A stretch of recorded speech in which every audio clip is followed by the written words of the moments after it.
Welcome to Dialogue, a true crime conversation. I am your host, Rebecca Sebastian, and I'm so excited that we're back for a new episode, and this one is particularly good, as I always say, but it's true, and it's kind of a follow-up, full circle closure of a past episode. I'm going to explain that in a minute, but before I do, I just wanted to communicate a little reminder that you probably already know, but I'm going to say it anyway. Independent podcasters like myself and so many others really rely on social media, interactions, engagement, and reviews on iTunes and wherever you listen to podcasts. And I just want to thank everyone who is already following Dialogue Pod on Twitter, Facebook, or Instagram. Please stay there and, stay with me and engage there. And everyone who's left a review on iTunes or Spotify or wherever you listen, thank you so much. I read all of those. And when they're really nice, I really love them. I haven't gotten too many nasty ones. But if you haven't done those things yet, if you haven't followed along, if you haven't left a review, I'd be so grateful. If you screenshot it and DM it to me at DialoguePod, I will send you swag. I've got stickers and buttons, and I'm happy to share those as a way to thank you and to show, you can put it on your laptop or wherever you want to show your support for Dialogue. But those things really help, and I have some exciting things in the work for Dialogue, and the more engagement I can show through those platforms, the better it is for these plans. So I will announce more in time, but if you could do those things, I just would so appreciate it. And the other place, this new place where I'm hanging out, is called Get Vocal. I've mentioned it, I think, a couple of times, but I just wanted to say one more time that, well, probably not one more time. I'm probably going to talk about this every week. I will now be on Get Vocal, which is a free app that also has a web browser, so you can play on your computer, and by play I mean you can join, you can participate on your computer or on your phone. It's called Get Vocal, GETVOKL, and there's a ton of true crime podcasters and other content creators hanging out there. And what's amazing is my guests are starting to say, sure, I'll come on there with you and talk, even after we've had a dialogue on the podcast. Just last week, a day after it released, Kirk Nurmi jumped on to Get Vocal with me Thursday night at 7 p.m. Eastern, and we talked more about Jodi Arias, and we also talked more about his books, and people were interested in his post-cancer story and what he's doing in terms of motivational speaking. So I think I have a guest for this Thursday night, and you will remember him from a prior episode, so I'll announce it on social, because it's not confirmed yet, but do get on there and start exploring, because it's really, really fun and very interactive, and I promise your favorite podcasters, myself excluded, are on there, so you can kind of jump from room to room and see what people are talking about. It's really fun. So Get Vocal is a really fun app that you should try, and I think that leads us to today's episode. So, you might remember from episode 34, I had a man named Woody Overton on. He had the very amazing deep baritone voice and the southern drawl. Jim Rathman is the other half of Real Life, Real Crime podcast. So, Woody Overton was episode 34, and now Jim Rathman, it turns out, is episode 44. It's almost like I planned it. So, Jim's story is pretty amazing. He attended the Federal Law Enforcement Academy and the United States Secret Service Academy, and we stop there for a few minutes because I want to hear everything about becoming Secret Service, being Secret Service, and Jim tells us as much as he is able to. I guess there's this weird thing with being Secret Service, you can't divulge all your tactics and strategies, so he was very generous with what he could tell us. In addition, he's also an Army vet, and he has a Bronze Star. He was a detective at the Livingston Parish Sheriff's Office in Louisiana. And just like Woody, he has an incredibly impressive bio, and more so just a wonderful human. He's deeply interested in solving cold cases and bringing justice where there wasn't any.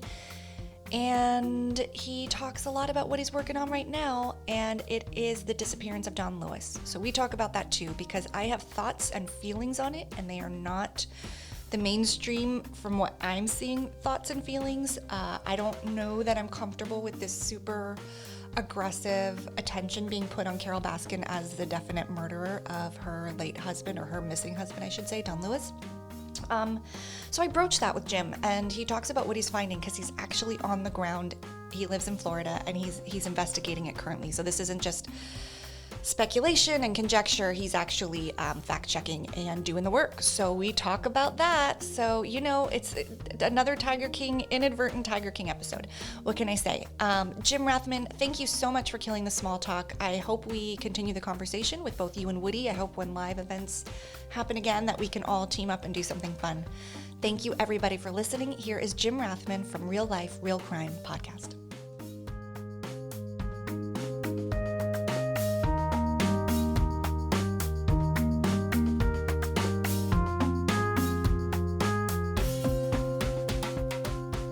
Okay, I am so excited to have Jim Rathman on Dialogue, a true crime conversation today. Thank you so much for talking to me today, Jim. Hey, thank you for having me. It's a pleasure to be here. Well, it's good to have you because I've had your counterpart. I had Woody on several weeks ago now, and you are the other half of the runaway successful podcast, Real Life, Real Crime. So it's overdue that you're here, and I'm glad you're here. So maybe before we get to how you became this current true crime podcaster, we could talk about how you got here in terms of your career, what you studied that sort of positioned you so well to do this work. Yeah, well, I studied sociology, and I'm with a minor in criminology as my undergraduate degree. Okay. And then from there, I ended up getting a master's degree in Homeland Security. I just felt that would be really important, and I think it wasn't too long after 9/11, so there was still all the big push for Homeland Security projects, whether it be protecting, our waterways and ports, airports. That actually the United States Secret Service went from the Treasury Department to Homeland Security. So everything seemed to be in Homeland Security. So I wanted to set myself up for success by getting my master's degree in Homeland Security. Wait, that's interesting about the Treasury transition to Homeland Security. So prior to 9/11, the Federal Treasury Department oversaw Secret Service? Yeah, the U.S. Treasury Department actually oversaw the Secret Service. So one of the things the Secret Service investigates a lot is counterfeit money. Oh, okay. And that makes sense. So that's where the Treasury Department, and then you have the protection aspect of it, which also fell under the Treasury Department because the whole United States Secret Service was under that. Well, after 9/11, all the funding really went to Homeland Security to reinforce and to grow our numbers to protect the United States. So the Secret Service actually transitioned from the Department of Treasury to Homeland Security, where apparently they're now going back to the Treasury if they haven't done so already. But it's been under Homeland Security for almost 20 years. Oh, that's so interesting. I had no idea. Very cool. Okay, so go on. So you get your master's in Homeland Security, which I didn't even know you could do. And then that's a 2-year program or longer? Yes. It's a 2-year program. I did it through American Public University and Systems, which is actually one of the preferred military, or they cater a lot to veterans. Okay. And actual federal employees. So whether you're in the FBI or Secret Service or DEA, if you work for a federal government, that's also where they like to send you. They work very well with the programs that they can offer. But it was a great degree. I learned a lot, everything from crisis management to, plans and designs. It's, of security operations. It's really been quite the degree to have. Yeah, pretty helpful. So are they also helpful in terms of placement into agencies and jobs? Is that part of the connection or not so much? I think it can help out if you're getting a job in Homeland Security, it can most certainly help.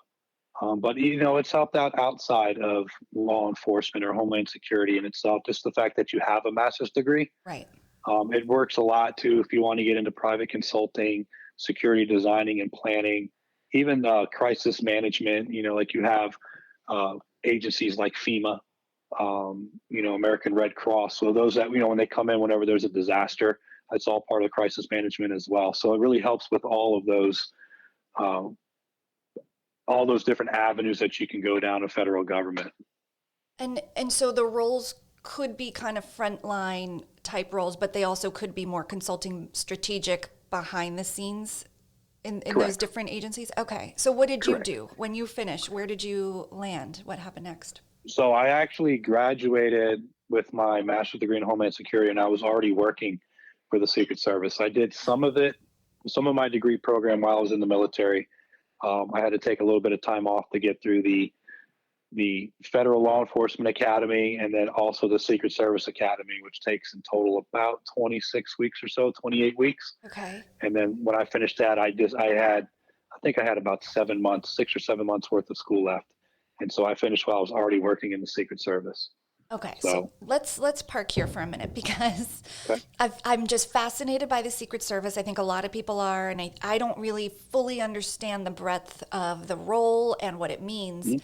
And also, how do you even qualify to go to the Secret Service school? I would love, like, who can get into that? Is it easy to get into and then they weed you out in the program, or is it pretty competitive even just to get in? So anyone can apply if you're over the age of 21. Okay. You need to have a bachelor's degree is one of the requirements. So if you have a bachelor's degree, you're over the age of 21, you have no arrests or convictions, anything that would prohibit you from being able to have a firearm, then you couldn't go ahead and apply for the Secret Service. The process is very cutthroat. Yeah. You'll have your initial interviews. If anything is discovered that's a red flag, then your process stops right there. You then go to like an oral interview board. So you'll actually show up and there'll be 3 or 4 people sitting on like a panel, and that each one will ask you questions. It could be from anything like, what are you most proud of, to just anything you can think of. They're going to want to know, do you have any criminal history background? What motivates you? What kind of people do you associate with? I mean, the questions come from all areas. Okay. If they recommend you to move forward, the next step from there is they actually will do a somewhat of a background check. And then you have, I skipped a step. You have to take a written exam. Okay. You pass the written exam, they'll initiate the background check. Mm-hmm. Not a full background check, but it's enough to be able to do a polygraph. So they do the pre-employment polygraph, which I will tell you is an all-day process. I think when I did mine, I went in, I think I had to be there around 7:30 or 7:45 in the morning, and I left. It was 5:30 in the afternoon. No way. That is so intense. We went over it multiple times. So, and I will tell you that those polygraph examiners are the best of the best. If there's something in your background, they will get it. Wow. Well, So, I learned a lot about polygraphing from Woody. We Yeah. spent a minute on that. Okay. So grueling. So you get through that.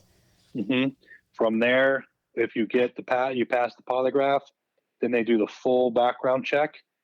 They leave no leaf unturned, and they can't, because part of your job's to be standing next to or protecting the president of the United States or the vice president or their families. Right. So it's pretty important. You're around important people all the time. Secret Service also protects the number ones or number twos from any foreign country as well. So it's not uncommon to be protecting, a prime minister somewhere or a foreign president that comes to the United States. Because we have to provide them protection when they get here. So they do the full background check. They can go all the way back. I've heard them go all the way back as to people's 8th grade, Oh my 9th gosh. grade. So they go way back. And then if you pass all that, they come out, they do a final home visit just to make sure you're living properly. And because you never know, right? You walk into some houses and it's a chaotic mess in there, and people living there that shouldn't be, and they want to make sure they're not going to get a bad rap by hiring you. Yep, that makes sense. So once you pass everything, your packet goes on a shelf. They have a hiring board. They'll say which one are the best, 30 candidates for this class, and they'll hire the best 30. There might be 300 up on the shelf. They'll take the best 30, and they'll get the calls, and then you go off the training. Wow. Now, is there a physical component to the training? Well, I would imagine for the Yes. training, but to get in, it seems like it's mostly a test of intelligence and integrity and capability, but what about the physical aspect of the job? I can't remember if I think I took a physical fitness test, but I was in the Army at that time, so they pretty much knew you're already going to be fit. Yeah. But when you get into the academy, they absolutely expect you to uphold the standards. Now, the difference between the Secret Service and other federal law enforcement agencies is that Secret Service does everything at a higher level. So Okay. if others have to pass a PT test at 70%, Secret Service is 80%. Okay. Everything is a little bit higher because they want the best of the best. And so it wasn't uncommon to right out the gate doing 5-mile runs in Secret Service Academy or longer, and they really get your butt into shape. Yeah. And it's needed because you never know. As an example of that, President Bush, or G.W. Bush, he was so the 43rd president of the United States. He was a runner, and he used to do. He guy does half marathons, Right. And when he was in the White House, he used to like to go for runs, and the Secret Service detail had trouble keeping up with him. Oh my So gosh. and it's not that Secret Service doesn't have people that run; they can. So because they couldn't hold up the president, they had to go back through the files to see who do we have in the agency that ran, maybe in college or was cross-country runners that were just excellent runners. And they actually brought them in on his detail to specifically run with him. So when he decides he wants to do his 6-minute or 5-minute and 30-second miles, his Secret Service detail could keep up with him, no problem. Wow, that is so impressive. You never know. Yeah. So you have to be over 21. Can you Correct. be over 40? Asking for a friend. Just kidding. Actually, I'm asking for me. But is there a cap? Like you can't apply after 30, or is there a limit? There is a cap. If my memory serves me correct, I want to say it's 37, and that's only if you haven't had federal service before. So if you served in the military or you served with another agency. Now, as an example, you served 4 years in the military. Okay. That 4 years counts towards your federal clock. Okay. So technically they can hire you a little bit later than 37 years old. But the goal is for you to be able to retire and have 20 years of combined service or federal service by the time you're 57. Okay. Yeah, the NYPD is the same cutoff. It's either 35 or 37, and I found that out just a hair too late for my career plans. But that's okay. It's probably Don't for the give better. up, though. There's still places you can go. There's stuff to do, yeah. And if you have any ideas, we can get to those. Okay, so you make it. You get into this program, or not program, pardon me, this elite agency, and you get through the school, which is half a year-ish of training, right? Correct. And so so that's how you got the employment. Tell us about your first job, if you can. Can you name specifically which administrations you were part of? Yeah, I was a part of President Barack Obama's administration. Oh my gosh. Mm-hmm. What was that like? 2011 to 2014. It was exciting. When I first got in, so Secret Service, in my opinion, was always the pinnacle. It's so cool. And growing up, I'll never forget my father took me to Dallas, Texas when I was in high school. It was my senior year in high school. My brother played college football. He had a bowl game in Shreveport, Louisiana. So my father and I flew in and out of Dallas. And so we went all down by Daley Plaza and, where President John F. Kennedy was assassinated. And I remember seeing all that stuff. And I'm like, oh, why is this window open? Why is that? And I became obsessed with it. Oh, interesting. And so the Secret Service, I had a friend that had worked for them while I was in the military. And I was like, I remember when they came to town and you see Air Force One and you're like, you see these guys with earpieces in and sunglasses and just all of them are in shape. And you're like, oh, this is the coolest thing ever. So when I finally got in, I was so excited. I was in shape, so I couldn't wait to just dive into it and learn. But they teach you so much and so much that you don't even think about. There's a lot that obviously I can't disclose, but they are truly professionals and they really do hire the best of the best. I really haven't met any Secret Service agents or Secret Service personnel, period, that were not top-notch individuals in some sort of way. They were all successful in some sort of way. It's like you got a bunch of type A personalities, not egos, but just type A's. Sure. That really understand that you're protecting the office of the President of the United States, right, and not who the person is. You're protecting the office of. And when you have a bunch of professionals that really care for what they do, it is really amazing to work with a bunch of people like that. I actually really loved my time. I can imagine. And, I grew up in New Jersey, so Washington, D.C. was a very common field trip for schools to take, and my family visited all the museums. So I have memories of those Secret Service, too, being outside the gates of the White House.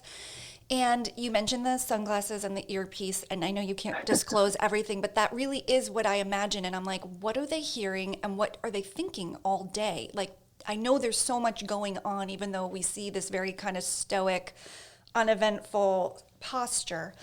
Like what Right. on an average day did your, I guess it depended on the activity of the president, but in those moments where you're just standing, how are you like reading a room? You must be doing a million things at once, I guess. Yeah, I mean, everybody has. We it really depends on what your situation is and what your post is. That's like your position where you're at, whether you're by a stage or whether you're in a stairwell somewhere. It really just depends on what your job is. But you're given those details. Now, the earpiece, obviously, there's a lot of communication in regards to movements or what people are seeing.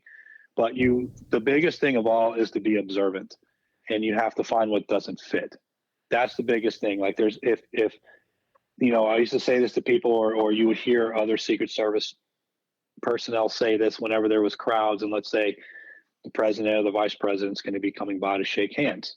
We would go over there a few minutes beforehand, and if you've ever seen the president before or the vice president, one of the first things we'll always say is please keep have a good time, smile and laugh. That's not a problem at all, but please keep your hands visible.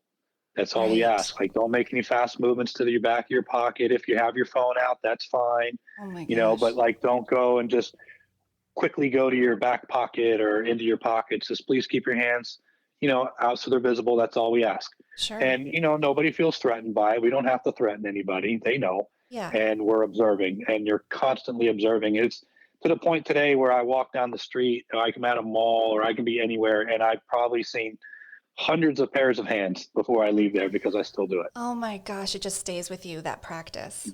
It stays So with you. interesting. So, did anything out of the ordinary happen in your tenure? No, I mean you have your protesters at sites you would go to. I think probably the most interesting may have been when they had what was known as that Occupy DC, Oh, yeah. or and then they would go to, like, we had I think it was the G20 summit that took place in Chicago, and they were there protesting, and actually had some friends of mine had urine thrown on them.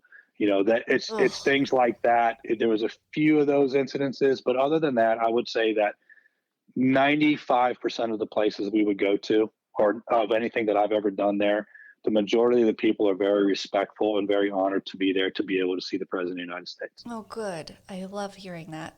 And speaking of the President of the United States, did you interact with Barack Obama, for Um, example, and anyone else you worked with? Did you have any time where you got to know each other? Is that part of it? Or is it just you're stationed there, it's professional? I mean, there's got to be so much mutual trust there. yeah, for sure. I mean, you see them often. You get to see them when most people don't, which is pretty cool and interesting. And I still remember the first time I got to see him, and I'm like, wow, that's the most powerful man in the world, and Right. he's right there, Right. and it's like nobody else ever gets that opportunity, which is cool. But as far as interactions, I mean, not really, because we're not really there to, if there's something needed, he talks to his staff members, he talks to his advisors.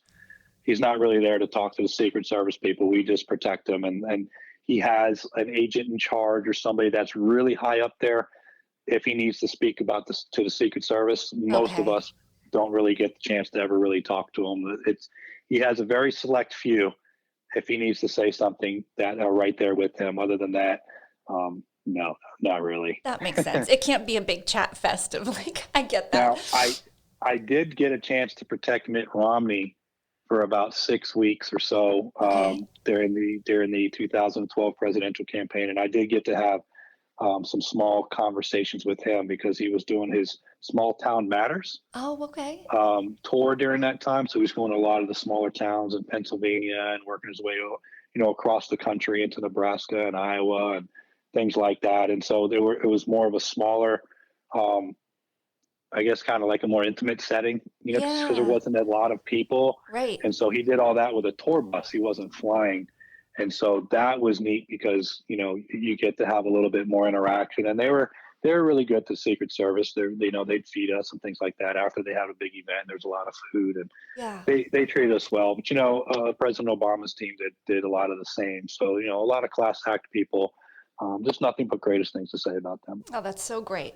So, the Obama administration, Mitt Romney during his campaign, and then what else during your Secret Service years? Who else did you work for? And then what happened after that? Well, so really, it's whoever comes into the country. I've been outside of embassies, residences of prime ministers. I've worked the UN, which is in New York, Oh, yeah, it's right which across we the go river to from me. every September. And I apologize if you hear dogs barking in the background. That's Oh, my dogs are kids always going in welcome. and out of the That's okay. garage when they're not allowed. Um, but yeah, they up there at the UN, you really protect whoever comes in. So we could be protecting the building of the UN where they have all their talks, Yep. or you could be you could be assigned to one of the hotels. It really changes quite a bit. But everything from Iranian president to just the prime ministers, or Wow. it's neat because we're there for weeks. And that always takes place in September. So you could be guarding 6, 7 people, 8 people in the couple of weeks that you're there. Yeah, that's always the worst traffic time in New York, the UN Right. weeks, all Yeah. the road closures. I know it. Believe me, I remember all the New Yorkers cursing at us Oh for a my lot of gosh, that. yeah, it's So the worst. But it's pretty cool. My oldest child actually had an internship at one of their programs during that week and got to be in the room passing mics and collating folders. I mean, it was such a thrill to even when you think about what's going on in there, it's so amazing. Traffic, right. it's a small price to pay for the work being done. Very true, very true. But we disrupt their workflow or their Yes. nightlife, and they Yeah. don't appreciate it all. Well, they usually are good with us for the first few days, and then by week 2 or week 3, they're done with us. Over it. Yeah, I know. We don't have a high threshold for patience over here. They have no problem letting you know. That's true. I know. I apologize for all New Yorkers.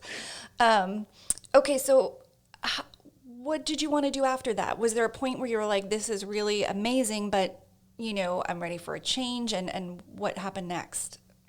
Yeah, I mean, really, what it was, because I had worked local law enforcement before all that. So my story, I actually served 4 years enlisted in the military from '99 to 2003. I went to play college football at LSU. I did that. And then I worked in local law enforcement, which is how I met Woody. I worked uniform patrol, worked in the detective division, and and then I ended up going back in the military as an officer because that was the agreement I had, was get my Okay. degree and go back in. So I went back in. I did my time as an Army officer in the infantry. From there, I got picked up to work in the Secret Service.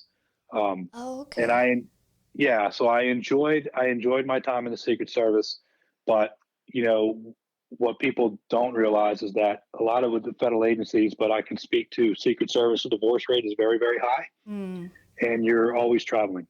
right. So it's very hard to have that balance of work and family Sure. because you're really at the need of what the president is there, and you want to be able to have that balance, but you can't. You try to, but you just can't. Sometimes it's at need. If you're short on personnel, well, guess what? We got to pick up the slack. So Yeah. off to another city you go. Not a lot of And flexibility. not a lot of flexibility. And, I really wanted to be a father and wanted to, coach my kids sports programs or, just be very much involved. So change of gears. Yeah. So I would think those skills and your military experience and law enforcement, you could parlay this into a lot of different ways. What did you do Right. next? So when I moved to Orlando, I actually was kind of a little, I wouldn't say burnt out, but I wanted to try something different and try to improve financially. So I actually got into sales.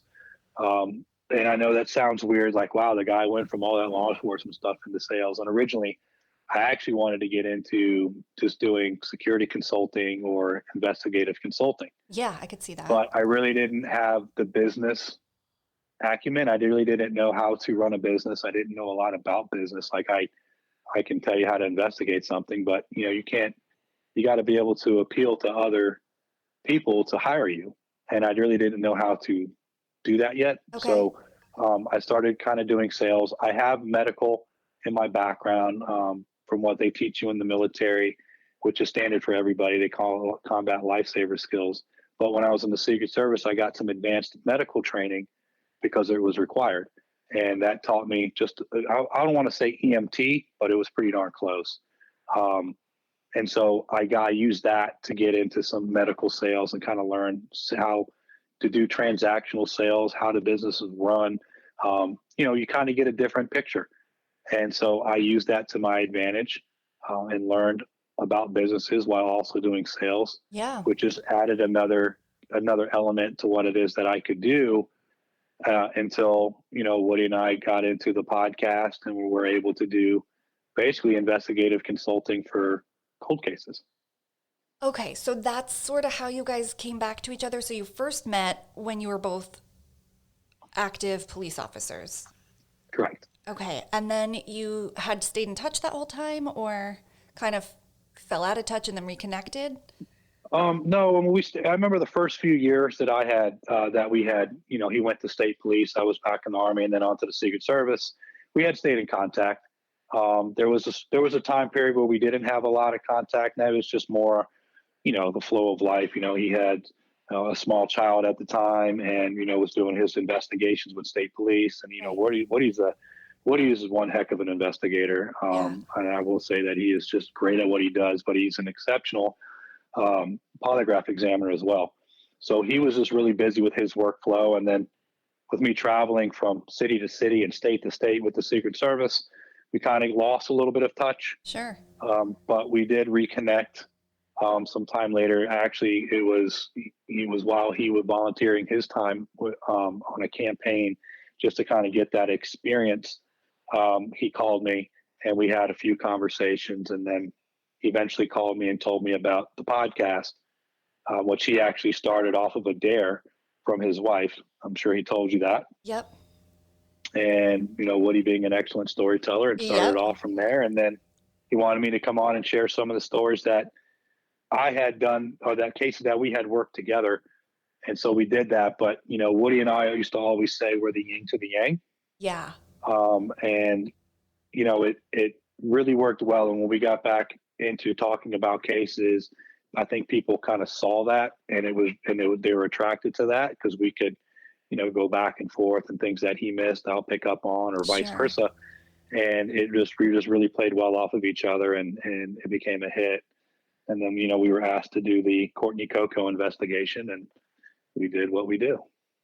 Exactly. So talk to me about what you knew of podcasts when you started podcasting. Honestly, I didn't really know anything about podcasting at all. In fact, I didn't even watch a lot of crime on TV Oh, at that interesting. time. I kind of just got away from it. So because I lived it, and it's a little bit different when you live it. Yeah. And, I remember at one time in my life, I used to watch Cops repeatedly. Like I would never TV was on, Cops is probably on. Yeah. And I did America's Most Wanted. But I kind of broke away from it for a little while. Well, after we started talking about the podcast, I started learning about it. I started listening to a few podcasts. I started watching a little bit of First 48 on TV, Yeah. or some cold case files, things like that. So that kind of started catching me up to speed with what everybody was kind of going with this whole true crime genre, I guess. Yeah, I mean, you probably figured out pretty quickly that people are really, really into it. People with no law enforcement background, investigation background, just normal people like me, nice people who really love to watch crime. But more than that, they like to participate. And I think that's what's maybe compelling about your show is that you and Woody are sharing investigation techniques, and now you're exploring cases. And I think that's what gets people really excited, is possibly being part of finding justice in a cold case. I mean, that's like the dream. So Agreed. you caught up pretty quick because you had all the know-how, and then you just had to start doing it on this new platform, this podcasting forum, and you figured that out. Correct. And when we first got started, the audio wasn't very good. Me being in Florida, we know how to investigate. We really don't know how to make sound quality great. We've obviously since fixed that, but that was probably one of those head scratchers. We're like, how the heck did we improve this thing? Oh, But it's such a steep learning curve. It really is. It really is. But we've figured it out, and I think what people liked about our podcast so much is you really don't know what story's coming one week to the next. Right. We could talk about a murder to, we could talk about funny cop stories to, an armed robbery. I mean, it really just shake it up. And then we did the whole cold case, and it kind of allowed everybody to go through the experience with us. Yeah, and when you said you got asked to do the investigation for Coco, I'm forgetting her last name. I'm sorry. Yeah, no, you're right. Courtney Coco. Courtney Coco. Hmm. Who asked you? Local law enforcement asked you to partner with them, or how did that transpire exactly? No, actually, it was Courtney Coco's mother. Oh, She her actually family. knew Okay. Woody. Yep, she actually knew of Woody a few years prior. So well before I was ever in the picture, Woody had done some work up there, I think, as a private consultant or polygraph or something, Okay. and they had met some sort of way. And so Woody was going to work with her back then, but she was convinced, I guess, by the sheriff's office at that time to allow them to reopen the investigation.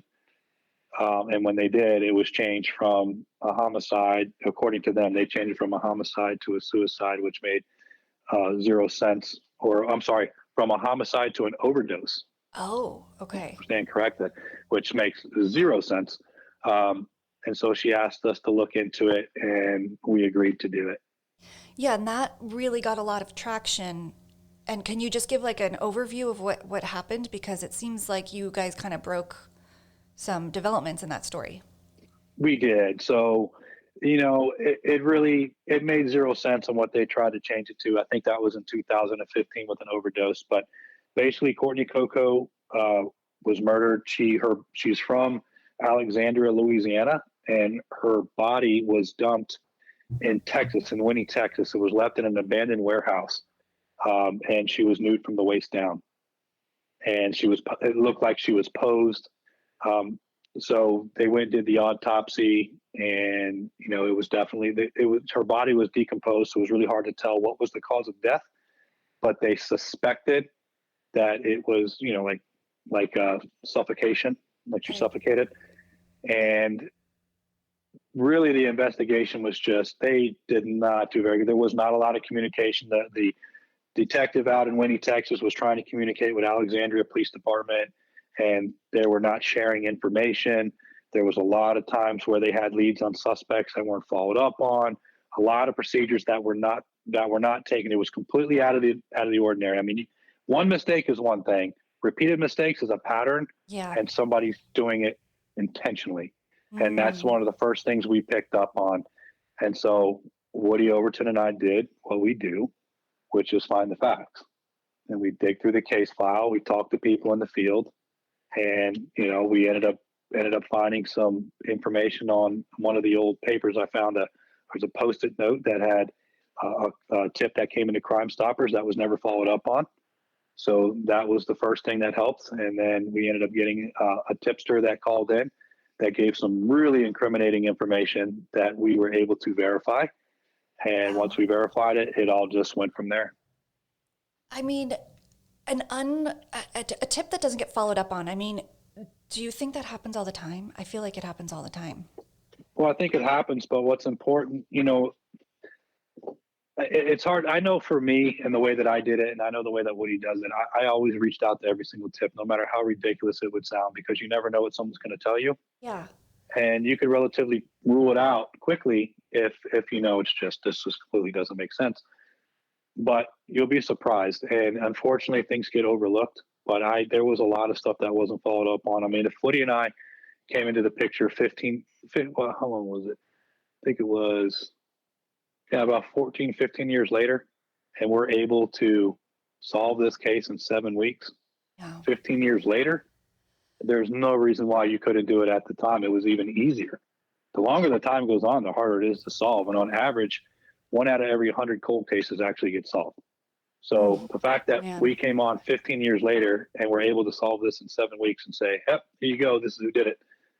I And mean, what does the department say about that? I mean, are they just saying the usual kind of it was a bandwidth issue or they didn't have enough personnel? Like what do they say?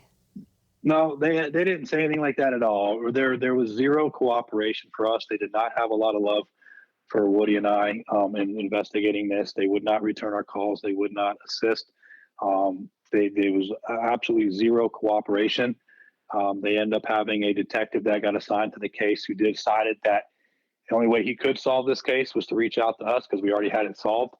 And so we literally handed him everything on a silver platter. Oh, And he was ordered not to have any communication with us whatsoever. And if he did, it was his behind. But he defied that and contacted us anyway. I mean, to the point where he had suspects in interrogation rooms. And not only is he sending us pictures of the guy in there, but then he's stepping out asking us what questions we need to, what questions he needs to ask next. And then we would tell him what needed to be asked. And I mean, they had one guy that put himself there on the scene where the body was dumped 3 times the day that her body was found, twice before she was found and once after. And, still haven't gone. And I mean, the information's there. I would tell you it's gotten so bad that the district attorney himself called the family in, had the police chief there, had the detectives there, had the sheriff there, and looked the mother in her face, and told her that this case we know exactly who did it. What the information Willie and I provided was right. They know who did it. They know the 2 guys. They just needed a few more weeks to cross the T's and dot the I's, and they'll be going to make the arrest. That was in mid-November. It is now mid-May. They still haven't done it. They've yet to ever return the mom's phone call. They've completely stonewalled the family in every way possible. No phone calls, no emails, nothing. I don't understand. No. Neither do we. Must be a bigger reason. Yeah, there must be a bigger, darker, kind of more sinister reason, or it's a case of, ego and just the inability for them to kind of put that aside and be humble and have accepted the help you guys have given in the name of the case for the family. I don't understand. You would think that, unless there's other people that knew of certain things and did not want to do their job back in the day. I mean, there's really no way to tell. Right. What I do know, as an elected official, as a district attorney, you work for the people. So why you wouldn't call back somebody that you are sworn in to do your job and uphold an oath, and you're going to call the mother of think about this. She was already a victim. She already lost her daughter. Yeah. And now you get people 15 years later that actually solve it, and you're going to pull her in, look her straight in the face. And don't think for a second they don't have this recorded. They do. You're going to look her straight in the face and tell her that we know exactly who did this. They were right. And we're going to arrest these 2 guys. And we need a few weeks just to cross the T's and dot the I's. You're going to give that mother hope. After all these years, right. She leaves your office and then you never talk to her again. I hope people remember that on voting day.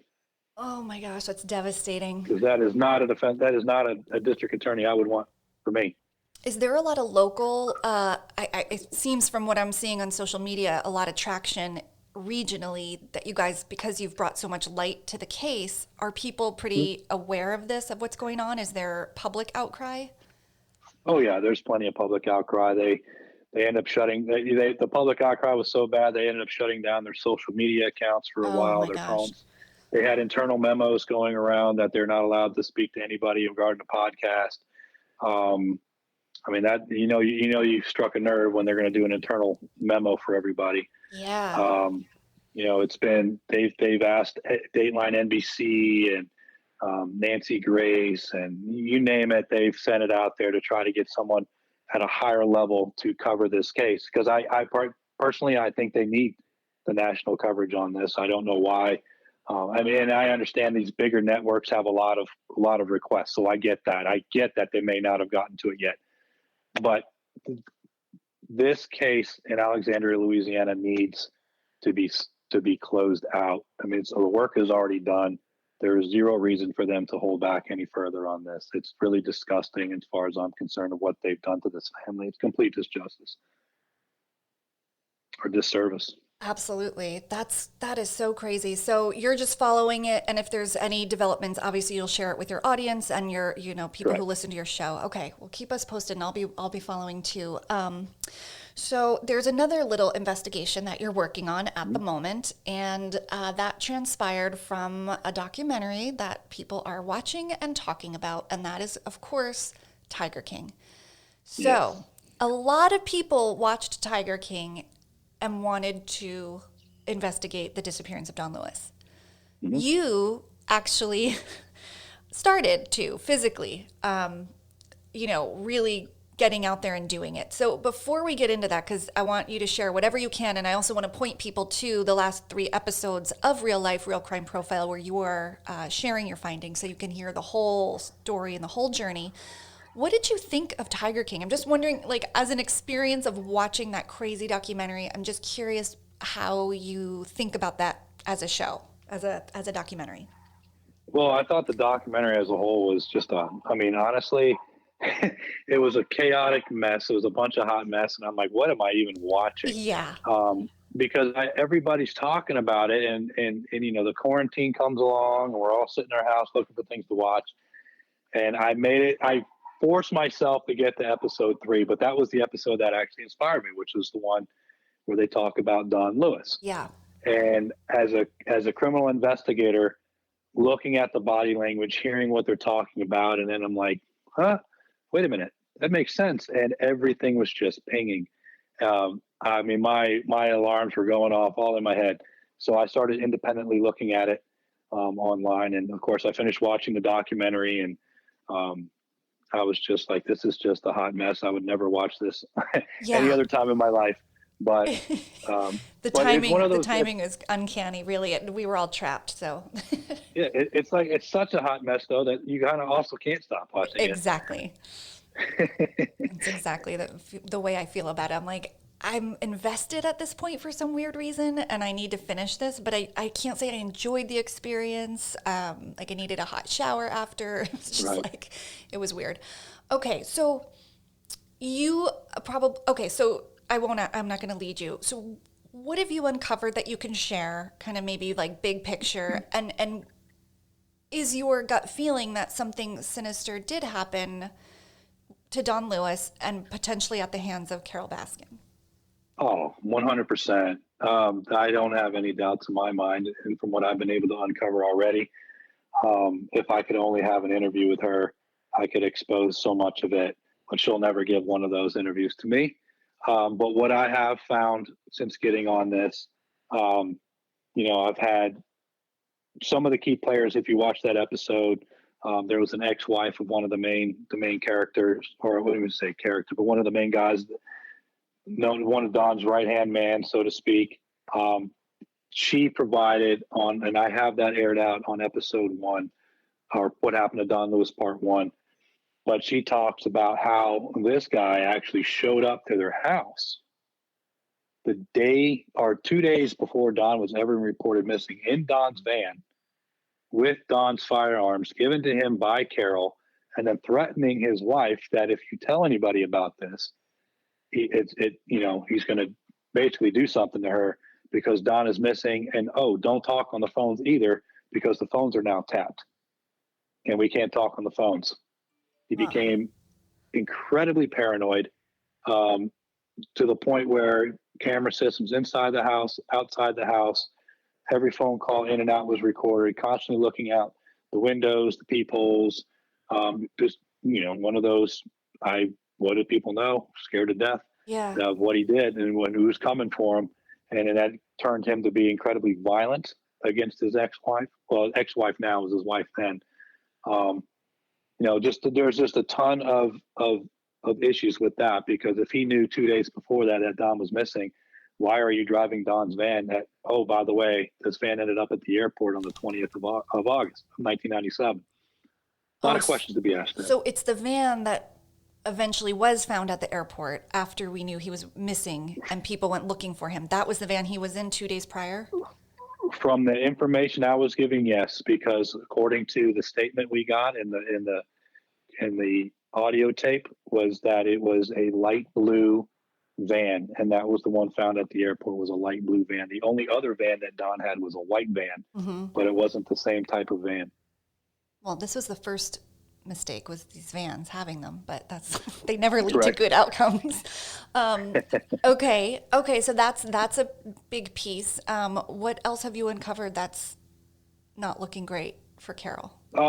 So more that's happened too. The same individual that showed up with all the guns, when does a handyman need, why is this handyman so important to where you give him 50 plus firearms? Let's keep in mind, some of these firearms are antique collectibles. They're probably worth about $10,000 a piece, like a walking cane, gun. Like that's how often you ever seen one of those? Things like that. That's what he got. Well, here's where it gets a little strange. You wonder how somebody can get compensated for something like this. And in my opinion, he was compensated by properties. 1 month to the day after Don disappeared, Don was reported missing August 19th of 1997. Okay. September, I believe it's either September 20th or September 21st of 1997, right around that time frame. This particular person was given 3 properties by Carol. Oh, wow. 3 properties were given to him. Each one of those properties was a revenue generating property. It had a mobile home on the land, so people were paying rent to live on that property. So it was already generating revenue, and it was worth about $50,000 a piece. So you just got $150,000 worth of property for $9,080. Mm. Take it a step further. 30 days later, he's given 3 more properties.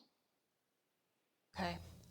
Now, I think we all like our handyman from time to time, but I don't think I'm going to give him 6 properties and $300,000. He's not doing that kind of work for me. Right. Okay, question. Is there any room in your theories? Let's say, you uncover that and you can really trace it back to Carol Baskin, and she, motive probably, I guess maybe he was becoming a nuisance or burden if he was sick, and money, obviously. But they met under very weird circumstances. She was incredibly young and kind of a victim of domestic abuse from her last relationship. And maybe, the power dynamics were not necessarily level, with Carol Baskin when she was younger, when she first met him. Is there any room in this for her to be, and I don't want to say sympathetic if she did it, but for there to be some mitigating factors around this? And as I say it, and I think about her killing him, do you know what I'm saying? When there's certain patterns over time, I wonder what your thoughts are on that. I'm hearing a little bit about more of her backstory. Yeah, so I don't believe, and I wouldn't know, I didn't live in their household, but I don't believe I don't think Don or her relationship was abusive. I don't remember or recall seeing any reports of her filing anything against Don, saying Don Louis was abusive to her or anything like that. What I do find strange, and I want to point this out, was actually she in Tiger King episode 3, she talks about how she met Don. Don drove up to her in a truck, pulled over. It was his 3rd attempt. Therefore, he had a gun on the seat, told her, well, you can hold this gun up against me. I just want to talk. And they're on Nebraska Street in Tampa. So Nebraska Street is known for its prostitution. Okay. It's no secret. It's been like that for many, many years. So that's her story. You heard her talk about that, it being her story. And then she got in the truck with him. They drove around. Where I find a problem with that is actually in her child custody hearing, I actually have the transcribed, open court hearings on that for her child custody case, where she's actually asked how she met Don Louis, but she doesn't say that she met Don Louis on Nebraska Street in his truck. She says that she met him through real estate transactions, and they were friends for 6 months before they ever even got intimate. That's a pretty conflicting statement, given what she's saying on Netflix and what she's saying in court. In a child custody hearing, of all things, where you think you'd be telling the truth because you want custody of your daughter, that was just one of the inconsistencies that she says. Well, at least relating it from Netflix till now, that's a pretty big inconsistency there. She ended up losing custody of her child in that because her statements in court were impeached. She lied in open court. So that didn't help her. She had the adulterous affairs. It was also uncovered that she was having an affair with another man who was actually their marriage counselor. So when she's going through her first divorce, she's sleeping with her marriage counselor and sleeping with Don Louis. Well, that's questionable choices for sure. It is, but the reason I say it is because it kind of sets a little bit of a pattern of the lies of deception that she likes to go around in this whole, poor me theory, but a lot of it is just her choices. Okay. But to catch it up to speed today, or not today, but up until the time that she met Don, and when Don Louis disappeared, really she and her family had the most to gain from it. And if you look back on it, when Don Louis disappeared, now you have the suspicious will, which I do believe is forged. Now Yeah. all of a sudden she gets all of these trusts and she has all these properties and all this money. She fires everybody at Wildlife on Easy Street, and she brings on her family. Now her father is appointed to the board, her mother is appointed to the board, and so now they're all making a ton of money that they didn't have prior to that. It's motive, in my opinion. Yeah, and it doesn't position anybody on her in her camp to tell the truth, right? Everybody's now kind of Correct. got an investment literally in keeping the story. It's such a bold move for her to go on the documentary. If she in fact did something to harm him that led to his demise, don't you think that is just so brazen? And it's not like we haven't seen that before in a killer or a person who hires someone to kill. I guess that's not out of this world, unbelievably rare, but it seems just like, why would you put yourself in a spotlight like that? I'm sure she didn't know it would become the global phenomenon it is, but even so. Yeah, So weird. I don't think she knew that that was coming. What I also, excuse me, I also think, she had about 13 years or so before they ever even started filming Tiger King. I think they filmed Tiger King for about 10 years. And so she probably thought 13 years, nobody knows anything yet. Nothing's going to come out of this. Never thought that it would be what it is. I mean, she was doing all her diaries online and just Right. all these things. She never thought it would come back to her. She never predicted a pandemic that everybody in the world is going to be watching Tiger King. So I think it was all about timing, and the timing couldn't be any worse for Yeah. her, and it Yeah. couldn't be any better for Don Lewis and his family. Because I've met his daughters, and I just think the world of them. I think his daughters are just wonderful, wonderful, successful ladies. He obviously taught them business and the drive to succeed, and they've all been very successful in what they've done in business wise, especially in the real estate market. And it's just what he taught them. And I feel very bad for them because their inheritance was completely taken away from them completely. Yeah. Yeah. That is so unfair. Um, what do you think is needed as you're following the paper trail and the original investigation and doing your own now? What do you think is needed to really kind of like, what's the smoking gun, I guess? Well, I think the smoking gun is really being able to prove premeditated murder at this point. And I do believe it's premeditated. I Wow. think if you can find one person, and they're out there, because I'm not going to disclose who it is here on the interview, but there's someone out there right now that has already stated to a few people that they witnessed um, the will, or said they witnessed the will only out of fear um, of something happening to them or one of their animals. So if this person's statement is actually true, and that is the case, then that would make it premeditated, because this person has gone into court and testified that they witnessed. And if that's not true, then what is the truth? Because if that changes the game completely. Because if you forge the document after somebody is already gone and you're doing it for your benefit, well, that's a pretty big smoking gun. Yeah. And are you connected to that potential witness, that person's statement? I know exactly who that person is, and Okay. hopefully they'll come out and talk at some point, either Okay. to me or to someone else. Yep. That would be great. I think there's another individual that I mentioned earlier about the ex-wife. I think that person knows exactly what happened too. Wow. Okay. So you released the third part in the investigation. Will there be more? Are you still, is it Um, ongoing, or are you going to pause that for a minute?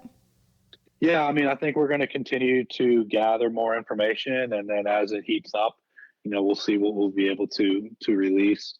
Um, I mean, I'd like to be able to give out more information as well. I think people are fascinated by it. I think everybody's interested in it, and I think they kind of want to be along for the ride on this one, and be caught up to date on what they have not heard, which is out there on the Netflix series, or what they're not hearing out on the news. These are the facts. This is what's being uncovered, which is what could have been uncovered 23 years ago. So I think people are enjoying it. So is that kind of becoming your and Woody's specialty, sort of going into cases that were just mishandled or forgotten or not conducted fully. It seems like you've got a good track record of going in and digging stuff up. We do have a good track record. I'm very much analytical. I can also get in the field and get it done as well. Woody is very good in the field. So I think the both of us together, we call them jam sessions where we'll sit down and go back and forth with different ideas, but we're always somehow able to figure it out, or at Wow. least get pretty darn close and then know where to go. We really enjoy doing this. We like to be able to bring family closure and answers that they haven't been able to get before. And it doesn't always have to be because a law enforcement agency didn't do a very good job. A lot of times it might be because they just didn't have the resources. Yeah, They didn't sure. have the manpower to be able to take this to the next level, and they need assistance. We're happy to assist, and so it's not always where it's law enforcement fumble that they just, like I said, they just may not have had that ability to really dig a little bit deeper because they just didn't have the resources or have the experience. Right. And I would think with both of your backgrounds and your experience that you would be less, our law enforcement, I guess it's a case by case basis, but they'd be less threatened by working with you or partnering with you. It would Correct. seem to me, that there would be some Correct. willingness to bring you in. Correct. And if you look at the Barbara Blunt case as an example, that came at the request of the sheriff of Livingston Parish. Now, it is the department we used to work at, but he and I have been separated from that department for many, many years. And for the sheriff, Jason Ard, to turn around and ask for us to partner with them on this, it's been great. If coronavirus didn't come about, I think we actually would have this case potentially done already. Wow. But coronavirus came in and it hit a major. We had to hit the pause button on everything. But that's complete law enforcement cooperation.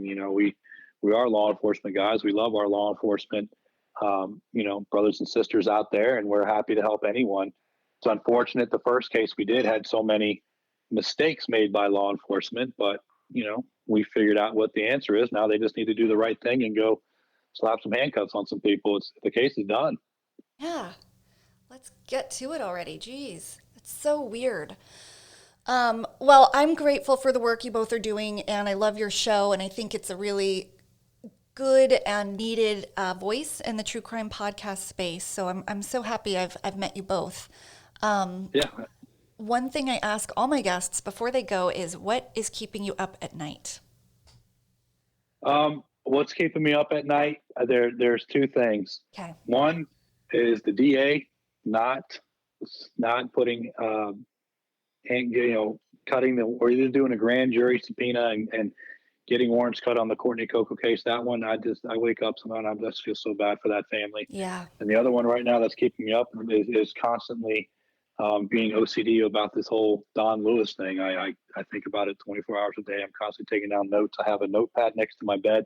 So when I'm trying to sleep and I get up literally at 3 o'clock in the morning, I have this genius idea in my head of like, oh, what about this? And then I'll jot it down. Yeah. So truly that's what keeps me up at night. Those two things right there. Well, it sounds like you care about your work, and you can't fault that. How many days after the 3 a.m. ideas do you look back and it's like, wow, that was a decent idea, or is it like scrap? It really varies. Sometimes I'll look at it and go, "What? I don't know what I was thinking of where I was Right. going." This one, other times, it literally could be exactly what is needed. Oh, I love that. And then I put that plan into motion. I have a good plan going on right now to get somebody to talk to me in regards to this Don Louis case, and I think it's going to work. And if it works, it'll be epic. Everybody will know it. Oh my gosh, so exciting. Please keep me posted. We'll be following you. I'll link to your show and social media and everything in the show notes so people can connect and stay tuned for any developments. Perfect. Thank you so much, Jim. It was awesome to get to know your story. Thank you so much for having me. I really appreciate it.